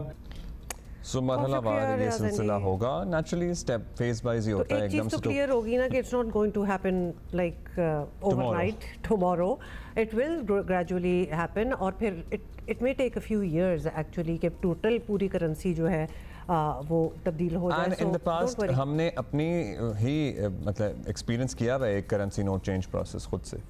So, you know, हमारे इससे पहले बड़े बड़े चौड़े चौड़े नोट होते थे, ये जो अभी जो हम इस्तेमाल करते हैं पतले वाले स्लिमर हो गए हैं सारे। You remember the old notes? ये इसलिए इतना शॉक मतलब इतना नहीं होना चाहिए बिकॉज ओवर द इयर्स थोड़ा थोड़ा करके होता ही रहा है। यस, प्लास्टिक अगर नोट हो जाए तो that will be a big difference for all of us. अच्छा जी, हम ज़रा बारिशों के स्पेल की बात कर रहे थे जो कि कराची समेत बदीन, ठट्टा, सजावल इन सारे इलाकों को मुतासर कर रहा है। एजाज़ई हमें बदीन की सूरत हाल बता रहे हैं। देखिए, ज़िला बदीन और इसके गिरदोनवा में गुज़श्ता रोज़ वक्फे के साथ कहीं हल्की और कहीं तेज़ बारिश का सिलसिला जारी रहा। महकमा मौसमियात के मुताबिक आज सुबह तक ज़िला बदीन में 52 मिलीमीटर तक बारिश रिकॉर्ड की जा चुकी है, जो कि हालिया मानसून सीज़न का सबसे ज़्यादा स्पेल बताया जा रहा है। आज भी सुबह से ही मतला अबर आलूद है और महकमा मौसमियात का कहना है कि ज़िला बदीन के दही, शहरी और शहरी इलाके आज भी तेज़ बारिश की लपेट में रहेंगे। गुज़श्ता रोज़ जो सबसे ज़्यादा बारिश का जोर था वो साहिली इलाकों की तरफ रहा। साहिली इलाके जिनमें अहमद राजू, बुगड़ा मेमन, सिरानी और बेडमी शामिल हैं, वहाँ तेज़ बारिश हुई जिसके सबब जो माहीगिरी की सरगर्मियाँ हैं वो कमल तौर पर मुअत्तल होकर रह गईं। माहीगिरों ने जो अपनी कश्तियाँ हैं वो साहिल समुद्र पर खड़ी कर दी। शहरी इलाकों की बात की जाए तो आज जो गुज़श्ता रोज़ बारिश हुई थी उसके सबब जो नशीबी इलाके हैं वो ज़ेर आब आए और मुतअद्दिद ऐसे इलाके हैं जहाँ ताहाल बारिश का पानी खड़ा है और वहाँ बारिशी पानी की नकासी ना की जा सकी है। ज़री शोबे की बात की जाए तो गुज़श्ता रोज़ होने वाली बारिश से जहाँ पानी की किल्लत थी वहाँ ये बारिश जो इंतहाई सूदमंद साबित हुई है। महकमा मौसमियात का कहना है कि ज़िला बदीन के तमाम इलाके आज भी तेज़ तूफ़ानी बारिश की लपेट में रहेंगे। जी मैंने फिर नहीं सुना कि क्या कहा है इन्होंने, क्योंकि अब्दुल्ला सुन रहे थे, मैं सिर्फ देख रही थी। It's so green, Badin is so green and it's so beautiful. और धुल जाए जगह, मतलब क्या वैसे खूबसूरत चीज़ है बारिश जब ज़रा कंट्रोल में हो कि everything just washes and becomes new, as good as new हो जाता है सब कुछ। स्टनिंग। लेकिन ऑब्वियसली हमारे शहरों के इस तरह हालात नहीं है और इंतज़ामिया मूड जो है वो बेहतर होने की बहुत गुंजाइश है। ब्रेक लेंगे, थोड़ी देर में वापस आ रहे हैं। वेलकम बैक जी। कल का दिन बड़ा भारी का गुजरा है और जाहिर है क्योंकि जो हालात थे पर्टिकुलरली बलूचिस्तान में जो पै दर पै वाक़यात हुए हैं उससे इतना नुकसान हुआ है और उसके बाद एक खौफ और हिरास की कैफियत भी कहीं ऑब्वियसली कहीं दहशतगर्दी के वाक़यात हो रहे हैं, हमले हो रहे हैं, डकैत जो हैं वो आउट ऑफ कंट्रोल हो चुके हैं और मुल्क का अमन अमान जो है, के डाकुओं की हम बात कर रहे हैं। जी बिल्कुल, मुल्क का अमन अमान जो है वो दाव पर लगा हुआ है। बलूचिस्तान में दहशतगर्दों ने कल ऑलमोस्ट 38 अफराद की जानें ले ली हैं, विच वॉज हैरोइंग। हमने पूरी डिटेल दी थी। पूरी कौम दुख और सोग में है और सबसे ज़्यादा दर्दनाक वाक़या मूसा खेल में हुआ। दहशतगर्दों ने बसों और ट्रकों से मुसाफिरों को उतार कर शनाख्त कर 23 अफराद को गोलियां मार कर शहीद कर दिया और फिर गाड़ियों को आग लगा दी। मतलब I can not even imagine that scenario कि क्या हुआ होगा। वज़ीर आला बलूचिस्तान सरफराज बुख्ती ने कहा है कि किसी कौम ने किसी दूसरी कौम को नहीं मारा, दहशतगर्दों ने पाकिस्तानियों को मारा है। ये किसी बलूच पंजाबी को नहीं मारा है, ये दहशतगर्दों ने पाकिस्तानी शहीद किए हैं। दहशतगर्द की ना कोई कौम है और ना दहशतगर्द का कोई कबीला है। और मैं समझता हूँ कि ये जिस तरीके से बुज़दिलाना तरीके से आपके हज़ारों किलोमीटर्स के हाईवेज़ हैं, उन हाईवेज़ पे आते हैं, उधर आधा घंटा 40 मिनट्स में वहाँ पे उसको बसेस से मासूम लोगों को आइडेंटिफाई करते हैं और फिर उनकी 100 मीटर के फासले पे 200 मीटर के फासले पे बेदर्दी के साथ उनको शहीद कर देते हैं और फिर दोबारा अपने पहाड़ी इलाकों में भाग जाते हैं। मैं समझता हूं कि हम इंशाअल्लाह ताला अपने ये जितने भी शोधा हैं उनका न सिर्फ बदला लिया जाएगा बल्कि जो सवाल हमारे लिए दहशतगर्द छोड़ के गए हैं उसी अंदाज में उसका जवाब दिया जाएगा। मतलब क्या बुज़दिली है ना। वैसे कौन सी यहाँ पे कौन सी लड़ाई चल रही है कि आप मासूम निहत्ते शहरियों को जिनका आपकी लड़ाई से कोई लेना देना नहीं है, जानते ही नहीं है, मतलब आपने दरवाजा खोला निकाला ये देखा और गोली। What is this thought process? Kalat में 10 अफराद को कत्ल किया गया। दोजान के इलाके में रेलवे पुल धमाके से उड़ाया गया जिससे पंजाब और सिंध के लिए रेलवे सर्विस मुअत्तल हो गई है। ISPR के मुताबिक सिक्योरिटी फोर्सेस की जवाबी कार्रवाइयों में 21 दहशतगर्द हलाक हुए हैं। ऑपरेशन में 14 जवानों ने भी शहादत पाई है। वफाकी वज़ीर दाखिला मोहसिन नकवी ने कहा कि दहशतगर्दों से हिसाब लिया जाएगा। बाकायदा सोच समझ के एक ही दिन में सारे अटैक किए जिसको ये हम अपने ऊपर हमला समझते हैं। और एक चीज़ ज़रूर है कि सारी लीडरशिप ने ये फ़ैसला किया है कि इनका भरपूर तरीके से जवाब देंगे। हमारे भी 14 जवान इसमें शहीद हुए हैं जिसमें पुलिस के भी हैं, लेविस भी हैं, सिक्योरिटी फोर्सेस के भी हैं और हमने 21 दहशतगर्द मारे हैं। जिस तरीके से उन्होंने ये सारा का सारा प्लान किया था उनके अज़ाइम कुछ और थे, लेकिन हमारे सिक्योरिटी फोर्सेस के जवानों ने, पुलिस के जवानों ने, लेविस के जवानों ने उनका भरपूर मुकाबला किया है और उनके बहुत सारे प्लान्स को नाकाम किया है। ये कोई नाराज़ बलोची नहीं है, ये दहशतगर्द हैं। दहशतगर्द को दहशतगर्द की तरह जवाब देंगे। उसके बाद जो पॉलिटिशियंस हैं जिनके साथ बातचीत चलनी है वो लीडरशिप अपना अलहदा हिकमत अमली बना रही है। बहुत कुछ करना होगा। कच्चे के डाकुओं ने 11 पुलिस एहलकार को शहीद कर दिया। उसके बाद KP में तो हम आए दिन कोई दहशतगर्दी का वाक़या देखते हैं। Everybody needs to be on board too. वफाकी वज़ीर बैनुल-सूबाई राब्ता राना सनाउल्लाह हमारे साथ मौजूद है। राना साहब, दहशतगर्दी के हालिया वाक़यात के बाद जो हुकूमती मौक़िफ़ सामने आ रहा है उसका खुलासा यही बन रहा है कि कलअदम TTP की तरह बलोचिस्तान में भी जो सरगर्म ग्रुप्स हैं इनको कई बार मुज़ाकरात मुफ़ाहमत के चांसेस दिए गए, देख लिया, लेकिन अब ऐसा नहीं होगा, बिला तफरीक सख्त कार्रवाई होगी। तो क्या फैसला हो गया है, फैसला होना है, फैसला हो रहा है?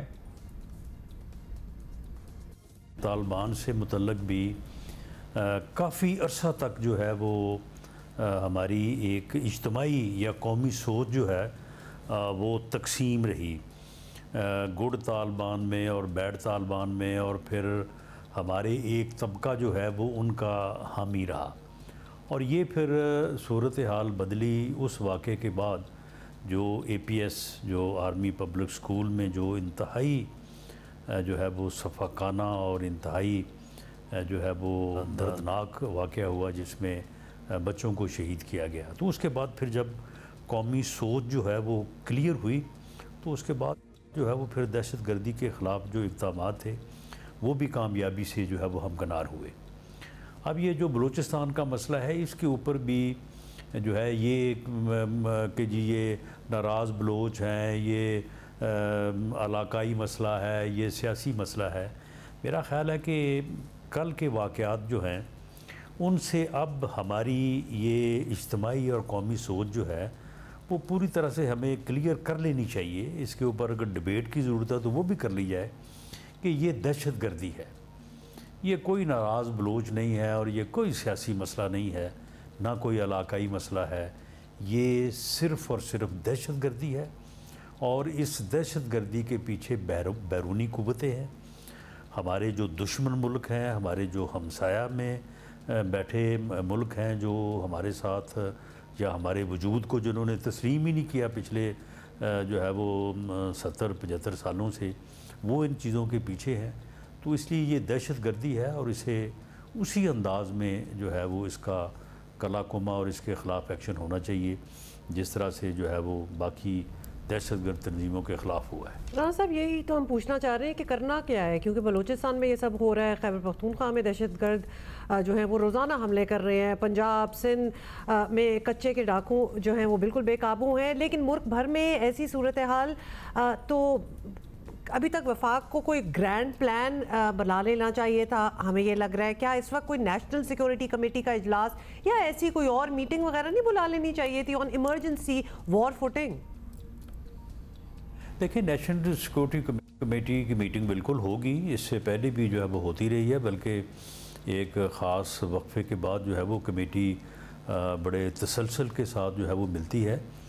और इसमें देखें, ये दहशतगर्दों ने एक मुनज़्ज़म हो के एक प्रोग्राम बना के उन्होंने एक ही दिन में जो है वो 3-4 वाक़यात किए हैं और जिसमें काफ़ी बड़ा नुकसान हुआ है। और मामला ये है कि ये दहशतगर्दी के वाक़यात जो हैं ये ठीक है कि जब वो उनको मौका मिलता है तो वो टोलियों की सूरत में जो है वो आके इस किस्म का ये वाक़यात जो है वो कर देते हैं, लेकिन इसमें इस तरह की परेशानी या इस तरह की का इसराब जो है वो बिल्कुल नहीं होना चाहिए कि शायद ये वो को बहुत बड़ी क़ुव्वत हैं और उनकी रिट किसी जगह पे इस्टेब्लिश हो जाएगी और वो शायद खुदा न खास्ता जो है वो मुल्क को जो है वो किसी हिस्से पे जो है वो कोई अपना कंट्रोल कर लेंगे।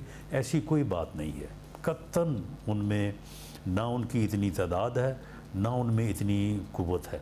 हमारी फोर्सेस में जो है वो इतनी अहलियत और इतनी ताकत है कि इनको जो है वो पूरी तरह से जो है वो इनका ख़ात्मा किया जाए। 2-4-10 आदमी उठते हैं और ख़ामोशी से जो है वो छुप छुपा के किसी एक जगह पे आके बस रोक दी या किसी एक चौकी पे जाके हमला कर दिया तो उससे नुकसान तो होता है, लेकिन इससे उस किस्म के पैनिक की जिस किस्म की बातें कल से बाज़ लोग जो है वो परेशानी की हालत में कर रहे हैं, तो मैं समझता हूँ कि ऐसी कोई बात नहीं है। हमें अपनी फोर्सेस की हौसला अफजाई करनी चाहिए। नहीं, कोई नेशनल सिक्योरिटी पे तो कोई खतरा नहीं है, लेकिन फिर भी ये नुकसान छोटा नुकसान तो नहीं है। आप पैनिक ना पब्लिकली दिखाना चाहें, लेकिन आप इंटरनली आपको ज़रूर फिक्रमंद होना चाहिए, क्योंकि ये छोटी बात तो नहीं है कि इस तरह 23 लोग बस से उतार के मार देना या और जवानों को शहीद कर देना। Not knowing where it's going to stop, क्योंकि ये तो हर सूबे में सब कुछ हो रहा है, तो आई एम श्योर आपका वो मतलब नहीं है, लेकिन this should be taken I guess more seriously. So panic नहीं होना, लेकिन कुछ करना तो है। अब ये बता दीजिए कि हुकूमती सतह पर कुछ ना भी हो, मुल्क को दरपेश चैलेंजेस, राना साहब अगेन ये तकाजा करते हैं कि सियासी क़यादत एटलीस्ट मुत्तहिद नज़र आए, क्योंकि कोई भी ऑपरेशन हो, कोई भी कार्रवाई हो, वो सबको साथ लिए बगैर अगर हो तो फिर उसके मसले ही होते हैं। अब मुस्लिम लीग नून और पीपल्स पार्टी की बड़ी हुकूमतें हैं, अब यही एक दूसरे के खिलाफ बयानात देने से बाज नहीं आ रहे थे, तो क्या समझा जाए? सियासी क़यादत कैसे इस तरह के किसी मसले पर एक पेज पर नज़र आएगी?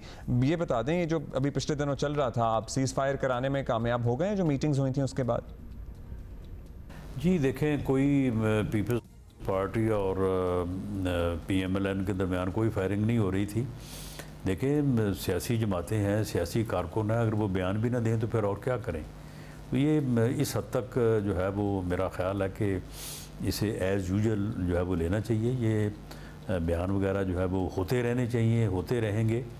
बल्कि पीपल्स पार्टी और PMLN तो खैर इस वक्त कोलिशन पार्टनर है गवर्नमेंट में। इसके अलावा भी जो दीगर सियासी जमातें हैं उनके साथ भी बयान की हद तक जो हो सो हो, लेकिन किसी वक्त भी उनके साथ बैठा जा सकता है, मामलात को जो है वो बेहतर किया जा सकता है। सिर्फ फितना एक ही है, वो आप बानी PTI कह लें या PTI कह लें, उन लोगों का जो है वो सियासत में एक ऐसा रोल रहा है कि ना वो किसी के साथ बैठने को तैयार है, ना वो किसी के साथ बात करने को तैयार है, ना वो मामला फहमी करने को तैयार है।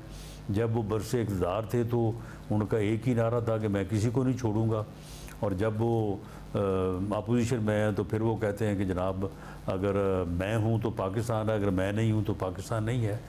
तो उनके रवैये जो हैं वो इस मुल्क की सियासत में एक ऐसा खलल है कि जिसको रिज़ॉल्व होना चाहिए।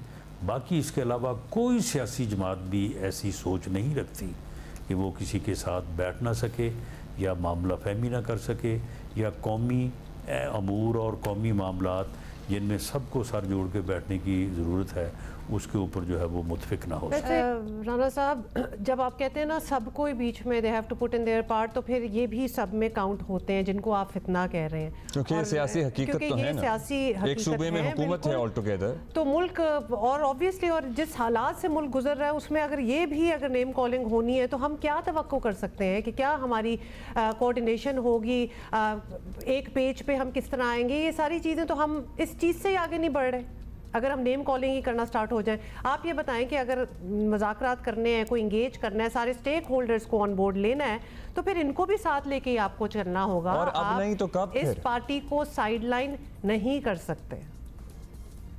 देखें, हकीकत को तो जो है वो दहशतगर्द भी एक हकीकत तो है, मौजूद तो है। ये कच्चे के डाकू भी जो है वो भी एक हकीकत है। तो पीटीआई जो है वो हकीकत तो है, लेकिन वो कोई सियासी हकीकत नहीं है, सियासी जमात नहीं है, बल्कि उनका जो प्रोग्राम है या उनका जो रवैया है वो तो सियासी अफरा तफरी और जो है वो घराव जलाओ के ऊपर ही जो है वो यकीन रखते हैं।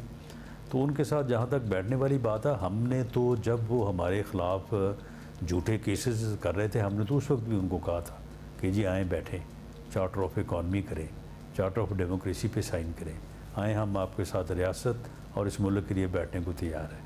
हमने अब भी कहा है उनको on the floor of the house. वज़ीर-ए-आज़म पाकिस्तान मियाँ शहबाज शरीफ साहब ने कहा कि जी जो भी मामलात हैं वो जेल के अंदर के हैं, जेल के बाहर के, आए बैठे बात करते हैं। आगे से जो उनका जवाब है वो आपके सामने है। तो ये जो एक उनका रवैया है वो यकीनन जो है वो पाकिस्तान के लिए जो है एक इंतहाई सियासी तौर पे जो है वो एक अफरा तफरी और अनारकी का सबब जो है वो बन सकता है। इसको मैं समझता हूँ कि हम सबको इसकी बैठ के जो है वो मज़म्मत भी करनी चाहिए और इसको रोकना भी चाहिए, क्योंकि उनका कतई तौर पे बैठने का, बात करने का ना इससे पहले कोई उनका जो है वो प्रोग्राम था और अब भी उनसे कोई इस किस्म की तवक्को नहीं है।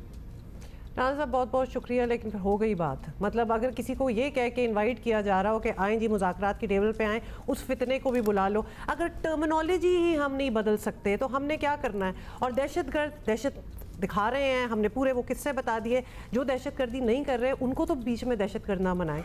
ये और अगर आप really clear इस इंतखाबी अमल को ठीक मानते हैं जिससे आप बरसर इख्तिदार आए हैं, तो एक सूबे में जिसमें अमन और अमान का बहुत मेजर इशू है, जिनको ऑन बोर्ड लेना पड़ेगा, और जाहिर है वहाँ के हालात कंट्रोल होना या ठीक रहना पूरे मुल्क के मफाद में है, वहाँ उसी सियासी जमात की हुकूमत है। और हम उनको भी यही कहेंगे कि प्लीज़ बाकी सारी चीज़ें छोड़ दें एंड गेट बैक टुगेदर और कोई हल निकालें मुल्क के मसलों के लिए, वरना ये हवाई फायर एक दूसरे पे होता रहेगा और मुल्क जल रहा है। उनको तो तब कहेंगे ना जब उनसे बात कर रहे होंगे। तो अभी तो आपसे बात कर रहे थे, तो सर्टनली आप ही को एड्रेस करेंगे। थैंक यू राना साहब। अच्छा जी, पिंडी टेस्ट। वैसे एक बात बताऊं, कल हमने बात की लेकिन आपको अंदाजा नहीं है हुमा कि हम जो हारे हैं ये टेस्ट बांग्लादेश से, डिफीट थी हमारे लिए। ये बहुत गहरा जख्म लगा, दिल पे चोट लगी है जाके। हम इसलिए नहीं क्योंकि हमारे इर्द गिर्द और इतना कुछ हो रहा है कि हमने इस पे इतनी कंसंट्रेशन नहीं की है। लेकिन पिंडी टेस्ट में बांग्लादेश के हाथों पहली बार पाकिस्तान टीम की शर्मनाक शिकस्त पर बहुत कुछ कहा जा रहा है, और किसी ने स्पिनर्स को ना खिलाने में शिकस्त का जवाब तलाश किया, किसी ने कप्तान शान मसूद के गलत फैसलों को हार की वजह बताया। ये भी कहा गया कि टेस्ट जो प्लेइंग 11 है इसके 5 खिलाड़ी ऐसे थे जो हालिया T20 वर्ल्ड कप की बदतरीन शिकस्त के मरकजी किरदार थे, मगर फिर भी उन्हें मैदान में उतारा गया। तो ये बहुत सी चीज़ें जो हैं अगर आप सोशल मीडिया पे देखें चल रही हैं। फिर खिलाड़ियों में ना सर्जरी की भी बात हो रही थी, लेकिन पहले देख लें कि चेयरमैन पीसीबी क्या कह रहे हैं। नकवी साहब का क्या कहना है? ये टीम का हाल जो है ये आज से नहीं है, पिछले 3 सालों से हम मुसलसल बुरी हालत में जा रहे हैं। मेरे पास कोई जादू की छड़ी नहीं है, लेकिन एक काम था कि मैं बस लोगों को दिखाने के लिए कर दूं, एक लॉन्ग टर्म काम था। जब मैं मेरे ख्याल में लगा हूँ उससे दूसरे तीसरे दिन ही लोगों की ख्वाहिश तो हो गई थी कि मैं रिज़ाइन करूँ और घर चला जाऊँ। दूसरा या चौथा दिन था जब पहली दफ़ा मैंने वो किसी की ख्वाहिश सुनी थी। तो इंशाल्लाह ताला मैं जाऊंगा, लेकिन एक दफ़ा इसको ठीक करके जाऊंगा। हाँ, हार जीत होती है, बिल्कुल है, टीम की हालत ख़राब है, इसमें भी कोई शक नहीं है। उसको फिक्स करने के लिए हम चीज़ें कर रहे हैं और डेफिनेटली आपको आइंदा दिनों में नज़र आएंगे। अगर हम सर्जरी की बात करते थे या बाकी चीज़ें करते थे, वो इसलिए करते हैं कि हमें डेफिनेटली जहाँ पे हमारी प्रॉब्लम है उनको ठीक करना है, मगर उसके लिए जब पीछे मुड़ के देखते हैं तो हमारे पास। अच्छा जी, एक बात बताऊं, इस पे बात सबको घर बिठा दें, बाबर को, रिजवान को, everybody should be sent back home, they should be given their due time and then experts बाकी हम बेहतर बता सकते हैं। लेकिन टीम में क्या चल रहा है उसका एक विजुअल सुहेल इमरान से हम पहले बात करेंगे। सिकंदर बख्ती हमारे साथ होंगे, हमारे साथ हैं। लेकिन सुहेल, बात यह है कि हम मैच हमने देखा, हारना भी अपना देखा और प्लेयर्स की बॉडी लैंग्वेज भी देखी और भी 1000 चीज़ें इर्द गिर्द हो रही हैं। nobody is getting along with anybody. मतलब ये एक वेल जेल्ड टीम नजर ही नहीं आ रही। टीम नहीं है, टीम नहीं कह सकते आप इसे। एक्सपेक्ट करना है इनसे कि कुछ जीतेंगे या कुछ करेंगे, ये तो आपस में नहीं, they are not getting along. These are individuals playing their own individually game. for Yes. themselves. Abdullah रोबा, जो शिकस्त हुई है वो यकीन करें अब तक हजम नहीं हो रही है। इस तरह की शिकस्त कभी देखी नहीं थी। लेकिन आप ये देखें कि मैं तो ये कहूँगा कि ये जो हमारी टेस्ट टीम है ये टेस्ट खेलना भूल चुकी है। इनसे जरा ये पूछें कि इन्होंने आखिरी मर्तबा कब अपने दिल के साथ पाकिस्तान की डोमेस्टिक क्रिकेट में हिस्सा लिया था। ये तमाम के तमाम खिलाड़ी जो हैं, बेशक ये बुरा मनाए, ये टेस्ट क्रिकेट का स्टफ नहीं है। ये पिछले 3 साल से आपने पिछली टेस्ट चैंपियनशिप का जो सर्कल था, जो 21 से 23 वाला था, वो आपने मिस किया। आप अपने मुल्क में एक टेस्ट मैच नहीं जीत सके। आप दूसरे मुल्कों को, दूसरे कंट्रीज को, बांग्लादेश को, श्रीलंका को और अपने हमसाया मुल्क इंडिया को तो ये घर का शेर कह के आप हर वक्त बातें करते रहते हैं। भाई आप भी घर का शेर बन जाओ। आपको पिच बनानी नहीं आती, आपको पिच बना के उसको रीड करना नहीं आता, तो आपके लिए तो शर्म का मुकाम है। अगस्त के महीने में आप 4 फास्ट बॉलर्स खिला रहे हैं। बच्चे को पता है कि इस अगस्त के महीने में जितनी मर्जी नमी हो, जितनी मर्जी बारिश हो, 2 घंटे के बाद आपकी पिच ने ड्राई कर जाना है, आपकी पिच बैटिंग के लिए साजगार होगी। कौन से ऐसे साइंसदान है पाकिस्तान टीम के साथ जुड़े हुए हैं, पाकिस्तान क्रिकेट बोर्ड पे जुड़े हुए हैं, जो इनको ये मशवरे देते हैं कि जी आप 4 फास्ट बॉलर खा रहे।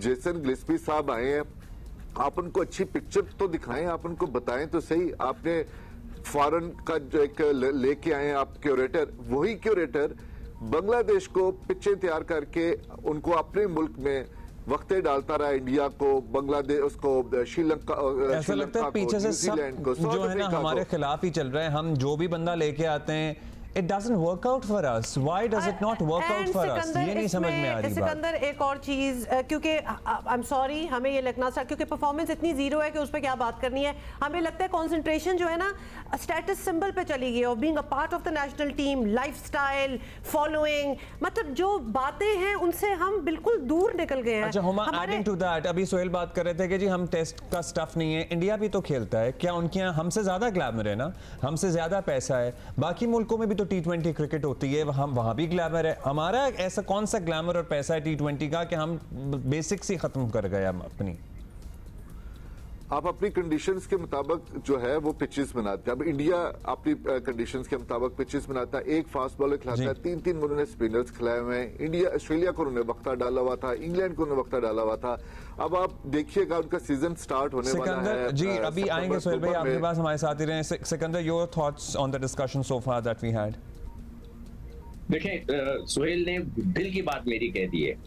जो बात मैं हमेशा कहता हूँ वही चीज सोहेल साहब ने आज कह दी है कि ये लड़के टेस्ट का मटेरियल नहीं है, ये टेस्ट खेलना भूल गए। ठीक है, अब मैं आपसे एक सवाल करता हूँ, आप तीनों से। सपोज करें आपके इम्तिहान हो रहे हैं और आपका पहला पर्चा खराब हो गया, अगला पर्चा सबसे मुश्किल है मैथ्स का, यानी कि इंग्लैंड टीम आ रही है।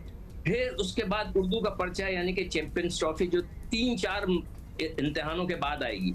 तो आप कौन से पेपर की तैयारी करेंगे? मैं आपसे पूछ रहा हूँ, आपसे पूछ रहा हूँ, कौन से पेपर? इंग्लैंड वाले। मैथ्स की, मैथ्स की ना, the first one, yes, the first next one. Sohail साहब आप किसकी करेंगे? मैथ्स की करेंगे, उर्दू की करेंगे जो 8 महीने बाद है?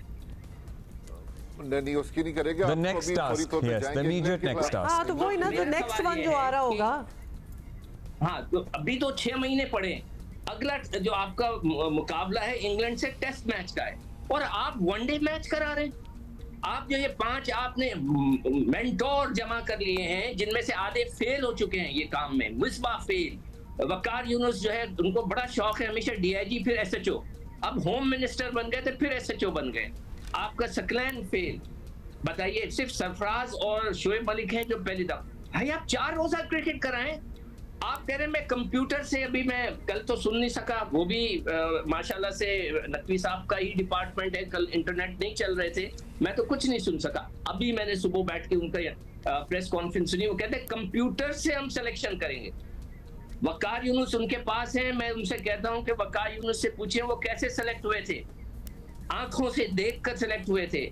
मैंने और मेरी टीम का मैं कप्तान था जब वो सेलेक्ट हुए थे, पहली दफा मुल्तान से खेल रहे थे हमारे खिलाफ, हमने उनको सेलेक्ट किया था आंखों से देखकर कि ये अच्छा प्लेयर है। कोई परफॉर्मेंस नहीं थी। वकार यूनुस, वसीम अकरम, तौसीफ अहमद, अब्दुल कादिर, ये कोई कंप्यूटर से देख के नहीं सिलेक्ट हुए थे सर। आपको फिर गलत राह पे लगा दिया है, आप फिर गलत राह पे जा रहे हैं। बाद में हम सब आपके पीछे पड़े रहेंगे। आप क्या कर रहे हैं? ये 4 रोजा क्रिकेट कराएं, ये 1 महीना आपको मैं लिख कर दे कर आया हूं, भाई कराएं 4 रोजा क्रिकेट। आपके लड़के टेस्ट मैच खेलने जा रहे हैं, आप 1 रोजा क्रिकेट करा रहे हैं। ये कौन सी लॉजिक है? ये कौन सी लॉजिक है सर? मोहसिन नकवी साहब, मैं तो, मेरा कोई इंटरेस्ट नहीं है, ना मुझे पैसे मिलने हैं, ना कुछ करना है। मेरा इंटरेस्ट पाकिस्तान है। पता है हम सबका वी आर रियली हर्ट। ये जो वैसे ये जो मेंटोरशिप वाला प्रोग्राम भी, ये बड़ा ही नी जर्क रिएक्शन लग रहा है। And we all say these things because we love this game and we want it to be better.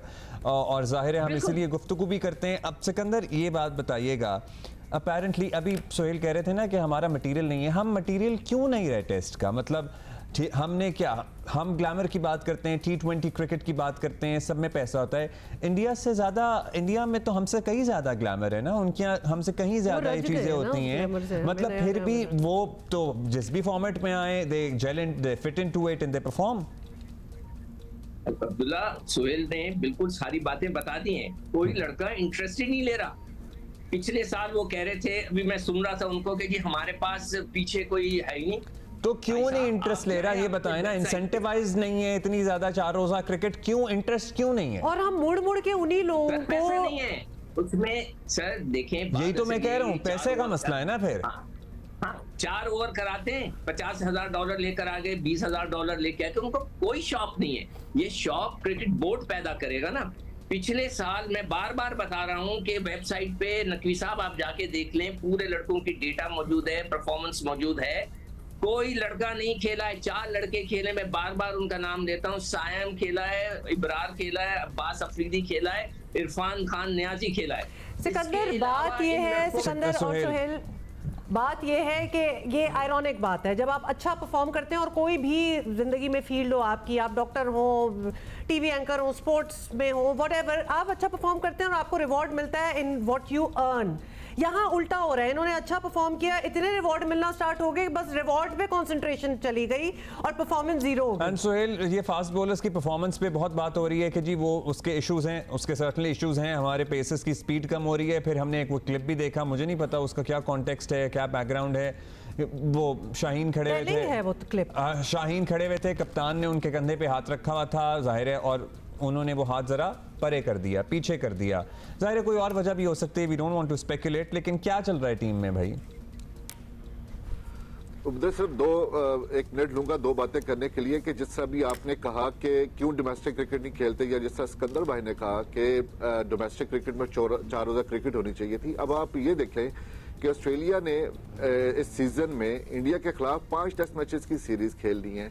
उससे पहले मौका दिया गया है उन तमाम क्रिकेटर्स को कि 4 शेफील्ड शील्ड के मैचेस, इस तरह का शेड्यूल डिजाइन किया गया है कि उस टेस्ट सीरीज से पहले 4 शेफील्ड शील्ड के मैचेस होंगे। इससे पहले 2 हुआ करते थे उस सीजन के अंदर, उस टाइम फ्रेम के अंदर। 4 मैचेस इसलिए दिए गए हैं कि ताकि वो अपने आप को 5 मैचेस की सीरीज के लिए तैयार कर सके, और उस दौरान पाकिस्तान के खिलाफ व्हाइट बॉल की सीरीज होगी। वो तमाम सरकर्दा जो प्लेयर्स हैं वो उस व्हाइट बॉल की सीरीज में शामिल नहीं होंगे। अब आ जाते हैं आप कि ये इनकी क्यों इंटरेस्ट, इनका इंटरेस्ट नहीं है। सॉरी आपको इधर, सॉरी आपको इधर रोकना पड़ेगा because we have run time check है अभी, so we have to continue this tomorrow. हम तो क्रिकेट की बात करते ही रहेंगे। Thank you Sohail Imran, Sikandar break ले रहे हैं। द व्हाइट प्लेग भाई सुन के आपको लग रहा होगा पता नहीं कौन सी खतरनाक बात हम करने लगे हैं, लेकिन ये नाम है एक बहुत ही ज़बरदस्त ड्रामे का, और थिएटर ड्रामा है जो एक चेक राइटर का तहरीर करता है। पाकिस्तान में इसे स्टेज पर पेश किया गया तो भरपूर पज़ीराई मिली, पहले भी हम इस बारे में बात कर चुके हैं। बिल्कुल, ये ड्रामा जो है इसलिए भी यादगार है कि मरहूम ज़ियाउद्दीन साहब का ये आखिरी प्रोजेक्ट था। Did you know that? अच्छा, और अब इसे एक दफ़ा फिर थिएटर पे आया है ये, और कराची में आर्ट्स काउंसिल में 21 से 25 अगस्त तक पेश किया गया इसको। तो हो सकता है आपने देखा हो, इसके बारे में हम बात करेंगे। लेकिन अब ये लाहौर भी लेकर जाया जा रहा है, और इसकी डायरेक्टर हैं मेहर जाफरी हमारे साथ, जो हमारे साथ हैं और पहले भी हमारे शो का हिस्सा बन चुकी है। मेहर, क्या हाल है आपका? बिल्कुल ठीक, thank you so much, how are you? Good. भाई ज़ाहिर है हमारा तो बहुत ही मतलब एक स्पिरिचुअल इमोशनल ताल्लुक है, हम सारी उम्र उनके फ़ैन रहे हैं। मतलब we have been his like हमदा वो जैसे कहते हैं मुरीद। तो जो प्रोजेक्ट उन्होंने कर लिया हो वो करते हुए जरा डर नहीं लगता कि अब हम आ रहे हैं? मैंने खुद ही पिच किया था उनको ये प्रोजेक्ट, तो मुझे उस वक्त डर लगा था when I brought it to him, because he is the type जो बहुत ज्यादा उनको कन्विंस करना पड़ता है, and he's not easily convinced. So 1 year, you know, I worked on it, and then I told him the story. He said, "हाँ ठीक है." अच्छा उसमें मैं I was mixing English and Urdu, which is like, you know, a sin for him. For him, तो उन्होंने कहा नहीं क्यों? But when I explained it to him, he said, "Okay, fine." Mixing errors. There was a reason behind all of that, and by the end, and then I made this whole PowerPoint presentation also. मैंने उनको पूरा दिखाया तस्वीरों के साथ, और ये होगी cast, और a lot of the cast were his students, his former students, his alumni. And by the end, he loved the project and he was on board. And unfortunately, it was by the time it was staged, वो गुजर गए थे उस वक्त तक. So that's why it's in tribute to him. अच्छा मेहर, in a nutshell अगर आप कुछ बता सकें कि what it's about, so our audience, खास तौर पे जो लाहौर में बैठे हैं क्योंकि आपके लिए तो आ रहा है, will be interested. So the play, it was written in 1937, 2 years before World War II. It's a play about this European superpower that's gearing up to begin the next World War. और इस सूरत हाल में पूरी दुनिया में एक pandemic आया हुआ है जिसका नाम द वाइट प्लेग है। एक वायरस है जो किसी के पास वैक्सीन नहीं है, it's attacking people, you know, the symptoms are very similar to corona also. And there is this doctor from the slums, कच्ची आबादी से, वो कहता है कि मैंने ये वैक्सीन डिस्कवर किया है, मैंने इसको डेवलप किया है और I am willing to give it to the world for free, लेकिन एक शर्त पे, और that's the condition then that moves the plot forward. That's a very interesting plot by the way and very relevant. Already हम थोड़े से हम लोग already समझ जाएंगे इसको, you know, because हमने देखा है, हमने भी एक वक्त अपने ही दौर में अपनी ज़िंदगी में जो पहले तसव्वुर नहीं किया था, देख लिया था जब पूरी दुनिया बंद थी, कुछ नहीं हो रहा था, किसी को कुछ नहीं पता था क्या हो सकता है क्या। यहाँ रिस्पॉन्स कैसा रहा? बहुत अच्छा। हमने पहले किया था नवंबर में, which is when I spoke to you guys first. और इतना अच्छा रिस्पांस मिला था कि then we put it up again at the Arts Council this time and for the first time taking it to Lahore. And Lahore में कहाँ होगा? लाहौर में अलहमरा में। Alhamra 4th to 8 September.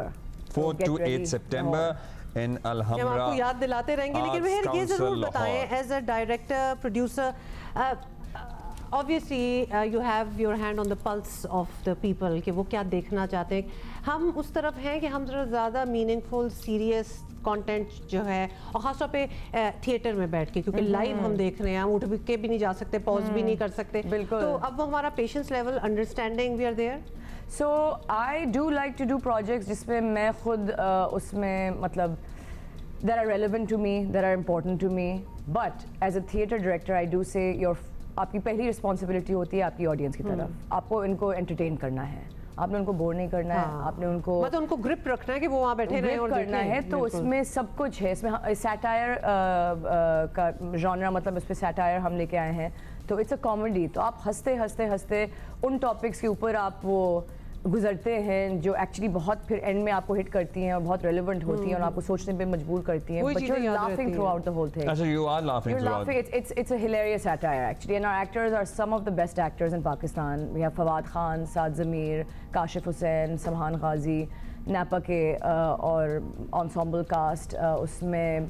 अच्छा, ये दूसरे वाले फवाद खान है, बाय द वे, मुझे पता है सब लोगों ने सवाल करना है। जाएंगे लाहौर में कि ये फवाद खान आ रहे हैं, लेकिन ये बताएं आप कितनी, बिकॉज वी डू रियलाइज कि ये प्ले तो लिखा तो एक ज़माने में गया था, 1930s की बात है, तो कितनी आर्टिस्टिक लिबर्टी ले सकते हैं टू ट्वीक इट? मैंने तो बहुत ली, मैंने टाइम एरास को मिक्स किया क्योंकि मुझे लगा कि ये जो टॉपिक्स हैं दे आर सच कि दे timeless. And like you're seeing what's happening in the world today, in the Middle East, what's happening, या कोरोना के हवाले से, और लोग कह रहे हैं कि और पैंडेमिक्स होंगे, viruses, this is going to become the new norm. बिल्कुल। मुझे लगा while we were rehearsing it, and it was in September, तो October 7th came, you know, happened while we were rehearsing it. हमें लगा ये script तो लिखा गया है, and it was very eerie. तो it became a theme in rehearsals कि history is bound to repeat itself unless आप तारीख से सीखेंगे नहीं, तो वो फिर से दोहराता है। ये एक्चुअली ट्रेजेडी है कि हम जितना ह्यूमन नेचर एक बहुत मुश्किल से मर के किसी चीज से निकलते हैं और फिर सोचते हैं नेवर अगेन, और फिर वो अगले दिन दोबारा हो रहा होता है। Exactly. तो we do suffer from that. So the point of the story at the end of laughing and, you know, seeing all of this stuff is कि have the moral courage to stand up and think about things, and have the moral courage to stand up and do the right thing. as simple as that. So Lahore में आपको पता है लाहौर की एक अपनी तारीख है, एक अपना मिजाज है।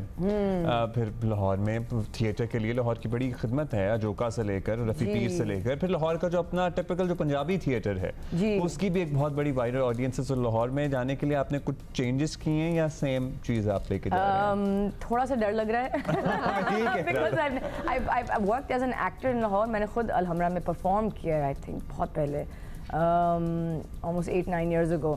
लेकिन कभी एक खेल बना के लेके नहीं गई हूँ, खुद कभी शूट एज अ डायरेक्टर नहीं किया है वहाँ। मैं फिल्म मेकर ऑल्सो, तो थोड़ा सा डर लग रहा है but excited also because it's a different crowd, a different audience. It's a different crowd, but आप प्रेजेंट तो वो चीज़ कर रही हैं जो आप कर चुकी हैं, तो उस लिहाज से तो आप, कोई मुझसे पूछा था कि आप पंजाबी में करेंगी, मैंने कहा we don't have so much time to then translate the whole thing.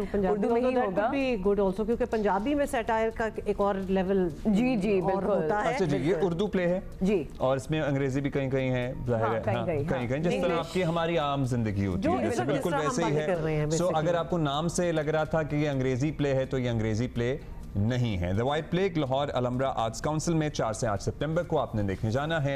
Tickets आप ऑनलाइन ले सकते हैं, ऑन स्पॉट भी ले सकते हैं। I believe the white plague आप लिख लें इंस्टाग्राम पे, आपको समझ आ जाएगा, ऐसे ही जगह मिल जाएगा। बेस्ट ऑफ लक टिकट वाला पे मिल जाएगा, टिकट वाला पे मिल जाएगा। हम आपको कहेंगे बेस्ट ऑफ लक और इंशाल्लाह it will be a hit in Lahore as well. Thank you so much, जबरदस्त, थैंक यू जी। ये अब आपको समझ आ गई है और हम ले रहे हैं एक छोटी सी break. See you in a while. Good morning.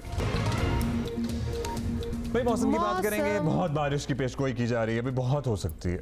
हम खुश भी हैं, परेशान भी हैं, थोड़े से डरे भी हुए हैं, कुछ मिक्सचर से चल रहा है, मिक्स्ड फीलिंग चल रही है, मिक्स्ड फीलिंग्स हैं हमारी। उनीबा ज़मीर से हमें मजीद बता रही हैं कि क्या हो सकता है आज।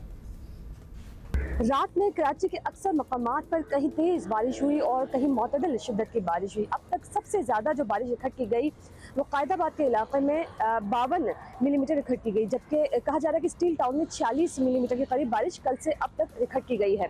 ये ताकतवर हवा का कम दबाव है जो डीप डिप्रेशन की सूरत में इस वक्त गुजरात पर मौजूद है और इस सिस्टम के ज़ेर से ताकतवर मानसून हवाएं सिंध पर असरअंदाज हो रही है। कराची समेत सिंध के बेशतर मकामात पर गरज चमक के साथ 31 अगस्त तक तेज़ मूसलाधार और कहीं शदीद मूसलाधार बारिश की पेशेनगोई की गई है। कराची में सुबह सवेरे भी बारिश का आगाज़ हुआ, काफ़ी तेज़ हवाएं चल रही थी क्योंकि ये सिस्टम अब तक का मानसून का सबसे ज़्यादा ताकतवर वाला सिस्टम है और कहा जा रहा है कि 29 अगस्त को इसका जो मरकज़ है वो बहर अरब में दाखिल हो सकता है, उसके बाद इसकी शिद्दत भी ज़ायद हो सकती है।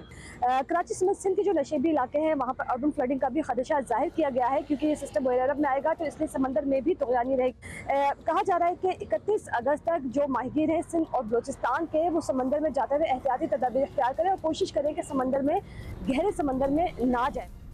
अच्छा ठीक है, उन्हीं बात है, माहिगीरों को भी वार्न किया गया है कि गहरे समंदर में ना जाएं और मेरा ख्याल है कि हमने भी वार्न कर दिया, लेकिन वो इतने यूज्ड टू होते हैं इन चीजों के कि वो नहीं, ये तूफान वाली कैफियत नहीं, तो वो वार्न होंगे ना, वो तो देख के लग गया होगा कि भाई ये सीन नहीं है जाने वाला। एक्सपर्ट्स अभी क्वेटा में भी बारिश हो रही थी, मजीद बारिश हो सकती है, उमर हमें बता रहे हैं। आज ही बारिश से बरसाने वाला जो नया सिस्टम है बलूचिस्तान में मौजूद है, गुज़िश्ता रोज़ दाखिल हुआ था। इस सिस्टम के तहत जो बोलान सिब्बी और अतराफ़ के इलाकों में बारिशें हुई थी। इस वक्त वादी क्वेटा गुर्दना में मतला जुज़वी तौर पर अबरालूद है, हल्की हवा चलने का सिलसिला जारी है। सूबे के बाज़ शिमाली वस्ती और जनूबी इलाकों में बाज़ मकामात मतला जुज़वी तौर पर अबरालूद है और बाज़ इलाकों में आसमान पे बादल छाए हुए हैं। इस सिस्टम के तहत महकमा मौसमियात के मुताबिक कोयटा, किला सिफला, किला अब्दुल्ला, जोब, शिरानी, डेरा बुगटी, खुजदार, कला समेत बलूचिस्तान के 36 में से 27 अजला में बारिशों का इम्कान ज़ाहिर किया जा रहा है और इस दौरान बाज़ मकामात मूसलाधार बारिश मुतवक्का है और नशेबी इलाके ज़ेर आब आने का ख़दशा ज़ाहिर किया जा रहा है, जबकि जो मकामी जो नदी नाले हैं वहाँ पे भी तुग़यानी का ख़तरा बताया जा रहा है। इस हवाले से महकमा पीडी में और दीगर जो मुताल्लिका हुकाम हैं इस हवाले से अलर्ट जारी की गई है कि किसी भी जो ख़तरा है, किसी भी ख़दशा है, इस हवाले से अलर्ट रहने की हिदायत की गई है। महकमा मौसमियात के मुताबिक जो बारिशें बरसाने वाले सिस्टम है 30 अगस्त तक बलूचिस्तान के मुख्तलिफ इलाकों में मौजूद रहेगा और इस दौरान बारिशें मुतवक्का हैं। जी सो ये है, तैयारी भी है, कुछ तैयारी भी है, सारे इंतज़ार में भी हैं और ready to take it on I guess. अच्छा, साथ ही बारखान, योब और दीगर जो इलाके हैं यहाँ पे बहुत ज़्यादा बारिश की बहुत ज़्यादा बारिश है और बहुत से इंडिविजुअल्स भी हैं और ऑर्गेनाइजेशंस भी हैं जो ऐसे वक्तों में बहुत मदद करती हैं, तो उनको हम एक दफ़ा फिर याद दिलाएंगे कि आप भी ज़रा अलर्ट रहें, कि अलर्ट रहें और आपकी मदद की बहुत ज़रूरत होगी, because there are places in our very own beloved country जो कि इतने पसमानदा हैं, इतने बैकवर्ड हैं कि उनके पास ऑलरेडी कुछ इतना इंफ्रास्ट्रक्चर नहीं होता और वो भी ख़त्म हो जाता है बारिशों में। So this is where your help comes in. अच्छा जी, एक ट्रिब्यूट देना है हमने आज पाकिस्तान क्रिकेट टीम के साबिक कप्तान, मिडल ऑर्डर बल्लेबाज और रन मशीन का खिताब पाने वाले मोहम्मद यूसुफ अपनी सालगिरह मना रहे हैं। Happy birthday to you Yusuf भाई। और ज़बरदस्त इन्होंने अपने करियर का आगाज़ किया था जनूबी अफ्रीका के खिलाफ टेस्ट से। ये हमने एक ट्रिब्यूट देना था और दूसरा एक जल्दी से जाते जाते एक बात करनी थी, जो कि हम यूके के प्राइम मिनिस्टर हैं नए नए जो बने हैं, उनकी एक तस्वीर बड़ी वायरल हुई और उनको बड़ी क्रिटिसिज्म मिली, तो हमने भी सोचा हम देखेंगे कि हुआ क्या। तो अपेरेंटली उनका जो खाना था ना जो उनके हाथ में था, उन्होंने मंच करना होगा कोई, तो उस पे लोगों ने कहा कि ये बड़ा ही अनहेल्थी लंच है और ये क्या किस्म की चीज़ है। मुझे तो अच्छा लगा, इसमें क्या मतलब It's all right. If you are hungry, you don't have time for a full-on meal. एक स्नैक्स आपने खाने अच्छे लग रहे हैं, बल्कि आपने नहीं खाना तो मुझे दे दे। मतलब I didn't think that there was any. लेकिन अनहेल्दी है तो सर्टनली फिर तो एक एग्जाम्पल भी सेट कर रहे होते हैं ऐसे लोग जो लेते हैं कि इस टाइम तो नहीं खा लो भाई, भूख लगी है तो इट्स ऑल राइट। एहतियात करें, बारिश है, गैर ज़रूरी तौर पर घरों से बाहर ना करें, बिजली के खंभों से वो घर की डोर बेल्स वगैरह, ये सारी चीज़ें सालों से हम दोहरा रहे हैं। Just be mindful, be aware. इंशाल्लाह।